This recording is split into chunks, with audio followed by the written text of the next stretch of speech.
নমস্কাৰ। দুখনকৈ ৰাজ্যত নিৰ্বাচনী ফলাফল ঘোষণা কৰিলে কিন্তু কোনো এটা দলেই সুখী নহয়। বিজয় উৎসৱ পালন কৰিব পৰা নাই। যিদৰে আগতে তেওঁলোকে বিজয় উৎসৱ পালন কৰে তেনেকুৱা কোনো ধৰণৰ বিজয় উৎসৱ এইবাৰ পালন কৰা পৰিলক্ষিত হোৱা নাই। ইয়াৰ মূল কাৰণটো হৈছে যে বিজেপিয়ে ভাবিছিলে যে জম্মু কাশ্মীৰ আৰু হাৰিয়ানা দুয়োখন ৰাজ্যতে তেওঁলোক জয়ী হ'ব। বিপৰীতে একেই ভাৱনা আছিলে কংগ্ৰেছৰ। কংগ্ৰেছ অলপ বেছি উৎসাহী আছিলে। তেওঁলোকেও ভাবিছিলে হাৰিয়ানাতো তেওঁলোকে চৰকাৰ গঠন কৰিব আৰু জম্মু কাশ্মীৰতো চৰকাৰ গঠন কৰিব। দেখা গ'ল দুয়োটা দলে দুখন ৰাজ্যত বেলেগ বেলেগকে চৰকাৰ গঠন কৰিলে। কোনেও দুয়োখন ৰাজ্যত অকলে চৰকাৰ গঠন কৰিব নোৱাৰিলে, যাৰ বাবে দুয়োটা দলেই মন খুলি তেওঁলোকে আমোদ প্ৰমোদ কৰিব পৰা নাই, আনন্দ ফূৰ্তি তেওঁলোকে কৰিব পৰা নাই। কংগ্ৰেছৰ বাবে অলপ ভাল খবৰ আহিছে জম্মু এণ্ড কাশ্মীৰত। জম্মু এণ্ড কাশ্মীৰত তেওঁলোকে যি মিত্ৰ দল আছিলে, মিত্ৰ দলৰ সৈতে তেওঁলোকে নিৰ্বাচনী বৈতৰণি তেওঁলোকে পাৰ কৰিছে আৰু এতিয়া তেওঁলোকে চৰকাৰ গঠন কৰিব। কংগ্ৰেছ বিৰোধী দল হিচাপে তেওঁলোকৰ বাবে এয়াই হৈছে সুখৰ খবৰ। ইয়াৰ বাদে হাৰিয়ানাত তেওঁলোকৰ বাবে সুখৰ খবৰ নাই। হাৰিয়ানাত তেওঁলোকে ভবা ধৰণে ফলাফল নাহিল। আনহাতে আটাইতকৈ দুখৰ খবৰটো হৈছে বিজেপিৰ বাবে।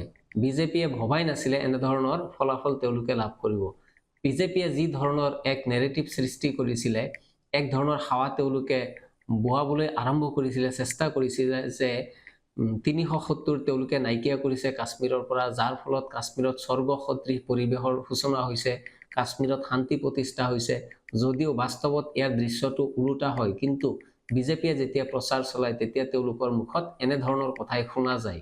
তেওঁলোকৰ মতে কাশ্মীৰত ৩৭০ প্ৰত্যাহাৰ কৰাৰ পিছত কাশ্মীৰত শান্তি ঘূৰি আহিছে আৰু উন্নয়নৰ এক নতুন যাত্ৰা তাত আৰম্ভ হৈছে। কিন্তু বিজেপিয়ে কোৱা ধৰণে যদি কাশ্মীৰৰ পৰিৱেশ সঁচাকৈ সলনি হৈছিলে, তেনেহলে আজিৰ তাৰিখত তেওঁলোকৰ এই শোচনীয় অৱস্থা কিয় হ'ল, তেওঁলোকে পৰাজয় কিয় বৰণ কৰিবলগীয়া হ'ল, কিয় তেওঁলোকে চৰকাৰ গঠন কৰিব নোৱাৰিলে? এই প্ৰশ্নবিলাক উত্থাপন কৰিলে বিজেপিৰ বহু কথাৰে স্বৰূপটো ওলাই পৰিব। যে ৩৭০ ধাৰাটো প্ৰত্যাহাৰ কৰাৰ আঁৰত কোনো ধৰণৰ আলোচনা নাছিলে। বিজেপিয়ে সংখ্যাগৰিষ্ঠতাৰ বলত তেওঁলোকে এই কাম কৰিছিলে। ঠিক তেনেদৰে ত্ৰিপুল তালাকৰ কথা কৈ বিজেপিয়ে বহুত প্ৰচাৰ কৰিছে, বিগত নিৰ্বাচনতো প্ৰচাৰ কৰিছে আৰু এইবাৰো কাশ্মীৰৰ নিৰ্বাচনৰ সময়তো মুছলমানক ভাল লগাবলৈ তেওঁলোকে এই কথাবিলাক উচ্চাৰণ কৰিছিলে। কিন্তু দেখা গ'ল নিৰ্বাচনী ফলাফলত তাৰ কোনো ধৰণৰ প্ৰভাৱ বিজেপিয়ে লাভ নকৰিলে। অৰ্থাৎ এই কথাবিলাক কেৱল প্ৰচাৰৰ বাবেহে আছিল। এই কথাবিলাকেৰে কেৱল গোটেই দেশজুৰি তেওঁলোকে এটা প্ৰচাৰ চলাইছিলে আৰু প্ৰচাৰ চলাই হিন্দু মুছলমানৰ এক পৰিৱেশ তেওঁলোকে সূচনা কৰিছিলে আৰু সেই পৰিৱেশ সূচনা কৰাত তেওঁলোকে সফল হৈছিলে। বহু পৰিমাণে তেওঁলোকে সফল হৈছিলে। ইয়াৰ ফলাফল তেওঁলোকে লোকসভা নিৰ্বাচনত পাইছে, বিগত বিধানসভা নিৰ্বাচনত ইয়াৰ ফলাফল তেওঁলোকে ভাল পাইছে। কিন্তু এইবাৰ য'ত উদ্দেশ্য কৰি, যিখন ঠাইত উদ্দেশ্য কৰি এই কথাবিলাক কোৱা হৈছিলে, সেই ঠাইৰ পৰাই তেওঁলোকক দলিয়াই দিলে। ৰাইজে তেওঁলোকক প্ৰত্যাখ্যান কৰিলে আৰু সেয়া হৈছে জম্মু এণ্ড কাশ্মীৰ। বিজেপিয়ে কেৱল নিৰ্বাচনী প্ৰচাৰ বা তেওঁলোকৰ যি হঠকাৰী সিদ্ধান্ত সেইবিলাক তেওঁলোকে বাস্তৱত ৰূপায়িত কৰিবলৈ এনেধৰণৰ বহুত কাম তেওঁলোকে পূৰ্বতে কৰি থৈছে। উদাহৰণস্বৰূপে চাবলৈ গ'লে GST আছিলে, বিমুদ্ৰাকৰণ আছিলে আৰু সেনা বাহিনীৰ ক্ষেত্ৰত লোৱা যি অগ্নিবীৰ আঁচনি আছিলে, সেয়াও বিজেপিৰ মইমতালি বা বিজেপিৰ যি হঠকাৰী সিদ্ধান্ত, সেই সিদ্ধান্তৰে তেওঁলোকৰ ফচল আছিলে, যিবিলাক জনসাধাৰণে মানি লোৱা নাই। আজিৰ তাৰিখতো সেই কথাবিলাকক লৈ, সেই বিষয়বিলাকক লৈ বিতৰ্কৰ সূচনা হয় আৰু জনসাধাৰণে স্পষ্টকৈ মতামত প্ৰকাশ কৰে যে বিজেপিৰ এই ধৰণৰ আচৰণ বা এই ধৰণৰ যি সিদ্ধান্ত আছিলে সেইবিলাকক লৈ জনসাধাৰণ সুখী নহয়। অলপতে আমি দেখিছিলো যে নিৰ্মলা সীতাৰমণৰ সন্মুখত এগৰাকী ব্যৱসায়ীয়ে GST সন্দৰ্ভত অসন্তুষ্টি প্ৰকাশ কৰাৰ পিছত সেই ব্যৱসায়ীগৰাকীক ক্ষমা খুজিবলৈ এক প্ৰকাৰ বাধ্য কৰা হৈছিলে, যাক লৈ বিত্তমন্ত্ৰী নিৰ্মলা সীতাৰমণ ব্যাপক সমালোচনাৰ সন্মুখীন হ'ব লগা হৈছিল।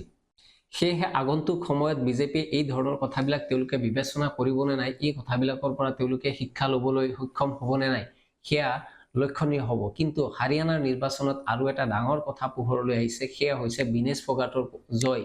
বিনেশ ফোগাটে বিজেপিৰ বিৰুদ্ধে প্ৰতিদ্বন্দ্বিতা কৰি জয় সাব্যস্ত কৰে। খুব বেছি ভোটত নহলেও বিনেশ ফোগাট জয় হৈছে আৰু বিনেশ ফোগাটৰ যি বিজয়, সেই বিজয়ক মানি ল'ব পৰা নাই বিজেপিৰ ভিতৰৰ এগৰাকী প্ৰভাৱশালী নেতা আৰু যাৰ বিৰুদ্ধে যৌন নিৰ্যাতনৰ অভিযোগ আছিলে, ব্ৰিজভূষণ শৰণ সিং। সেই ব্ৰিজভূষণ শৰণ সিঙে বিনেশ ফোগাটক এতিয়াও মানি ল'ব পৰা নাই। নিৰ্বাচনী ফলাফলত তেওঁ জয়ী হোৱাৰ পিছতো বিনেশ ফোগাট সন্দৰ্ভত ব্ৰিজভূষণ শৰণ সিং চৌধুৰী উলট পালট মন্তব্য তেওঁ কৰি আছে। আজি সাংবাদিকৰ হোৱা এক আলোচনাত ব্ৰিজভূষণ শৰণ সিং চৌধুৰীয়ে বিনেশ ফোগাট সন্দৰ্ভত কেতবোৰ মন্তব্য আগবঢ়াইছে আৰু কৈছে যে বিনেশ ফোগাটৰ কাৰণেই হাৰিয়ানাত কংগ্ৰেছৰ পৰাজয় হ'ল আৰু বিনেশ ফোগাট য'তেই যাব তাতেই ধ্বংস আনিব, য'তেই যাব তাতে সৰ্বনাশ কৰিব, এনেধৰণৰ মন্তব্য প্ৰকাশ কৰিছে ব্ৰিজভূষণ শৰণ সিং চৌধুৰীৰ। আমি জানো যে ব্ৰিজভূষণ শৰণ সিং চৌধুৰীৰ বিনেশ ফোগাটৰ প্ৰতি এটা প্ৰচণ্ড খং আছে, ক্ষোভ আছে, যাৰ কাৰণে তেওঁ বিগত লোকসভা নিৰ্বাচনত টিকট পাবলৈ সক্ষম নহল।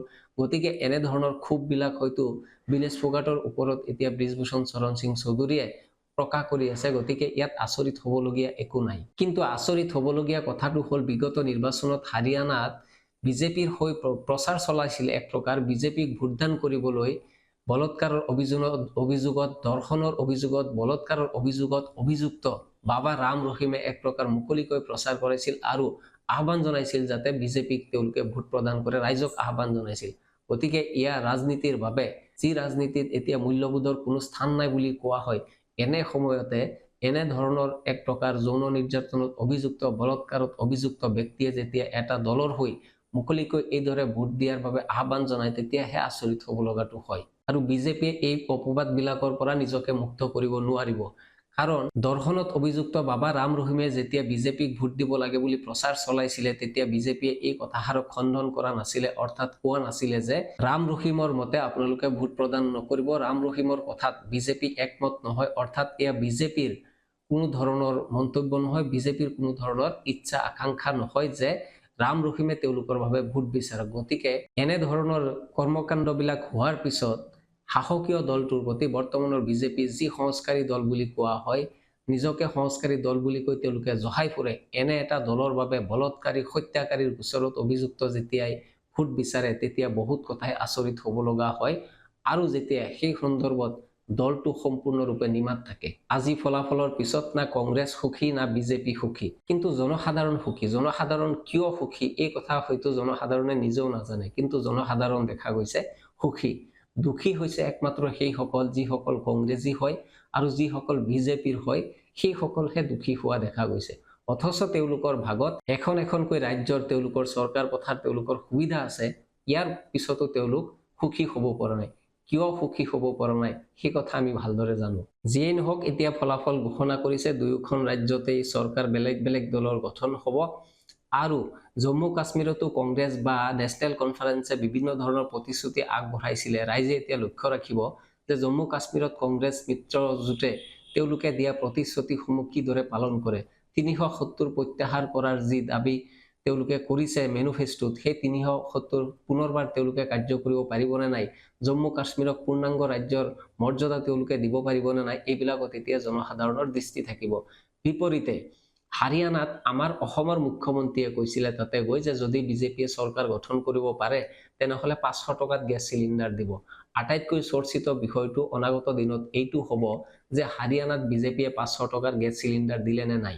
অসমৰ এগৰাকী মুখ্যমন্ত্ৰী, ভাৰতৰ এগৰাকী বিজেপিৰ প্ৰভাৱশালী মন্ত্ৰী নেতা হিমন্ত বিশ্ব শৰ্মাৰ এই কথাষাৰে হয়তো আগন্তুক দিনত চৰ্চিত হ'ব আৰু যেতিয়াই গেছ চিলিণ্ডাৰৰ দাম বৃদ্ধি হ'ব, তেতিয়াই হিমন্ত বিশ্ব শৰ্মাৰ সেই ক্লিপটো ওলাব য'ত হিমন্ত বিশ্ব শৰ্মাই কৈছিলে যে 500 টকাত গেছ চিলিণ্ডাৰ দিয়া হ'ব। এয়া বেলেগ কথা যে নিজৰ ৰাজ্যত তেওঁৰ 1200-1400 টকাত গেছ চিলিণ্ডাৰ ৰাইজে ক্ৰয় কৰিবলগীয়া হৈছে, কিন্তু নিৰ্বাচনী ভাষণত কৈ দিলে যে 500 টকাত হাৰিয়ানাত গেছ চিলিণ্ডাৰ প্ৰদান কৰিব। গতিকে আগন্তুক দিনত কিদৰে মুখ্যমন্ত্ৰী হিমন্ত বিশ্ব শৰ্মাৰ এই কথাবিলাক ফলাফল লাভ কৰে সেয়াও লক্ষণীয় হ'ব।